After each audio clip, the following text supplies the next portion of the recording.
Hello दोस्तों, मन सुंदर सीरियल में बहुत ही इंटरेस्टिंग एपिसोड चल रहा है, इसलिए वीडियो को अंत तक जरूर देखिएगा। इधर रूही कमला को जैसे ही लेकर के घर आती है और अंदर ले जाने की कोशिश करती है, तभी उसे ख्याल आता है कि अगर मैं बिना बताए कमला को अंदर ले जाती हूँ तो सभी लोग मुझसे बहुत ही ज़्यादा सवाल करेंगे और मैं किसी का जवाब बिना सच जाने बता नहीं सकती। उधर मुन्नी जब जान जाती है कि माई आ रही है, तभी वो स्टोर रूम में जाती है और अपने काले जादू से कमला को रोकने की कोशिश करती है। इधर रूही कमला से बोलती है कि कमला तुम 2 मिनट रुको, मैं जल्दी ही आती हूँ, लेकिन कमला इतनी ज़्यादा डरी हुई होती है, वो बोलती है नहीं नहीं मैं अकेले नहीं रहूँगी क्योंकि मुझे वो मार डालेगी। लेकिन रूही कमला को समझाते हुए बोलती है कि नहीं कमला, कुछ भी नहीं होगा, मेरे ऊपर विश्वास करो, मैं हूँ ना। उसके बाद रूही कमला को बाहर ही छोड़ करके वहाँ से चली जाती है घर में। तभी क्या देखती है कि नाहर एक मलहम लेकर के जा रहा होता है। रूही पूछती है कि नाहर जी ये मलहम किस लिए? तभी वो बताता है कि छोटी माँ को चोट लग गई है, इसलिए मैं मलहम लेकर के जा रहा हूँ उन्हें लगाने के लिए।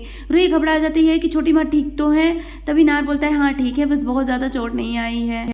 उधर रूही जैसे ही मुन्नी के रूम में जाती है और क्या देखती है कि मुन्नी तो यहाँ है ही नहीं, और फिर सभी के रूमों में जाकर के देखती है लेकिन मुन्नी कहीं नहीं मिलती है। फिर वो जाकर के स्टोर रूम में देखती है और मुन्नी वहाँ पर क्या कर रही होती है, अपने जादू से अपनी आंखें बंद करके काला जादू कर रही होती है।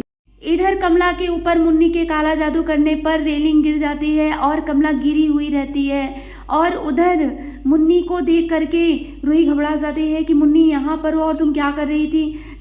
तभी मुन्नी रूही से झूठ बोलती है कि वो क्या है ना कि मुझे अपनी माँ की यादें आ रही थी, इसलिए मैं आंखें बंद करके अपनी माँ को यहीं स्टोर रूम में याद कर रही थी। उसके बाद तभी दादी आ जाती है और बोलती है कि मुन्नी मैं तुम्हें हर जगह ढूंढ ली, तुम यहाँ पर बैठी हुई कामचोर कहीं की। दादी मुन्नी से गुस्से में बोलती हैं और बोलती हैं कि जाओ मेरे लिए दादी मिट्टी का लेप बना करके लाओ। और तभी रूही बोलती है कि दादी जी बस मैं थोड़ी सी बाहर होकर के आती हूँ मुन्नी को ले जा करके। तभी दादी बोलती है कि रूही तुम और नहा दोनों ने ही मुन्नी को सर पे चढ़ा रखा है, इसलिए मुन्नी इतना ज़्यादा बढ़ गई है। उसके बाद मुन्नी दादी से बोलती है हाँ दादी जी मैं आपके लिए लेप बना करके ला रही हूँ। तभी रूही का हाथ छुड़ा करके मुन्नी वहाँ से भाग जाती है।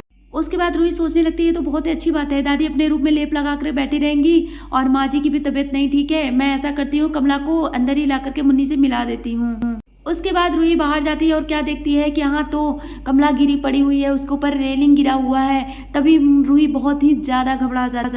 कमला इतना ज़्यादा डरी हुई रहती है कि वो भागने की कोशिश करती है। तभी रूही बोलती है कि ऐसा करो कमला, मैं तुमसे बस थोड़ी सी तुम्हारी बेटी से मिला देती हूँ, फिर तुम जाना। लेकिन तभी कमला अपना जान छुड़ा कर भागने ही लगती है और क्या देखती है रूही, उसका मोबाइल गिर जाता है और उसके मोबाइल में मुन्नी का फोटो। फिर वो कमला को दिखाती है कि तुम्हारी यही बेटी और यही बेटी मेरे घर पे है। तभी कमला बोलती है ये हमारी बेटी तो ये तो 8 साल की थी तब की इसकी फ़ोटो है और मेरी बेटी तो मर चुकी है और ये कैसे हो सकता है। अचानक कमला की निगाहें रूही की छत के ऊपर जाती हैं और वो मुन्नी के देखती है और मुन्नी को देख करके बहुत ही ज़्यादा घबरा जाती है और रूही को वहीं छोड़ करके भाग जाती है। उसके बाद रूही बहुत ही ज़्यादा सोच में पड़ जाती है क्या कमला ने आखिर क्या देखा छत के ऊपर, और अगर मुन्नी उसकी बेटी नहीं है तो फिर मुन्नी ने झूठ क्यों बोला था कि मेरी माँ कमला मर चुकी है।